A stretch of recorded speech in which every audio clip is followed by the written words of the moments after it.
আসসালামু আলাইকুম।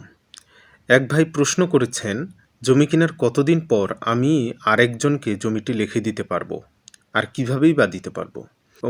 বলে যে আমি জমিটা যেহেতু আজকে আমার নামে হয়ে গিয়েছে, কালকেই আমি আরেকজনের নামে লিখে দিতে পারবো।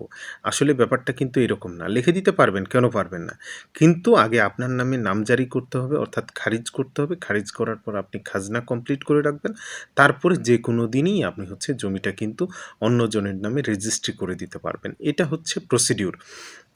এই প্রসিডিউর মেনটেন করলে আপনাদের কোনো আর আইনি বাধা থাকবে না। কেউ এই জমিটার মধ্যে কোনো ধরনের ভুল ধরতে পারবে না।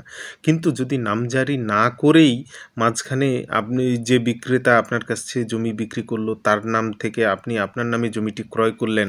জমিটি ক্রয় করার পর আপনার নামে আপনি নামজারি করলেন না, আরেকজনকে কোনোভাবে দিয়ে দিলেন, তাহলে কিন্তু একটা বৈধ চ্যানেলের ভিতর দিয়ে কিন্তু গেল না। সো আপনাকে জিনিসটা বুঝতে হবে, এই জমিটা যদি আপনি নামজারি করে আরেকজনের কাছে বিক্রি করেন, খাজনা খারিজা কমপ্লিট করে আরেকজনের কাছে বিক্রি করেন, তাহলে সে আইনিভাবে সঠিক প্রক্রিয়ায় কিন্তু জমিটা পেল। আইনিভাবে যেহেতু সঠিক প্রক্রিয়ায় পেল, তারপরে আর তার কোনো বাধা থাকবে না। যে আপনার কাছ থেকে জমিটা কিনবে তারও কিন্তু সেম একই প্রসিডিউর।